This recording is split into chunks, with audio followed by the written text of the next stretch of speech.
gitna ng anumang hirap, siksikan o sama ng panahon, maraming deboto ang nakiisa sa selebrasyon ng Araw ng Itim na Nazareno kahapon. Gaya ng senior citizen na si Imelda Sevillo na may sakit sa puso. Sa kabila ng kanyang karamdaman, dumalo siya sa banal na misa sa Basilica Minor ng Nazareno. Tulak-tulak siya ng anak na may polio, matupad lang ang panata at makapagdasal na sana ay gumaling. Isa naman si Neil Almaro sa grupo ng kabataan mula Tondo na matyagang nagpuyat para hintayin ang pagdaan ng andas.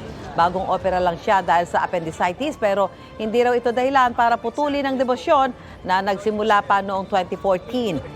Isa rin sa mga matyagang pumila kahapon si Berlinda Barredo, akay-akay, ang 6 na taong gulang na anak na si Renato. Taon-taon daw ang panata ni Berlinda sa poon para ipagdasal na humaba pa ang buhay ng anak niyang may Down syndrome. Marami nagsasabi sa akin na baka yung mga ganito hindi raw mabubuhay ito.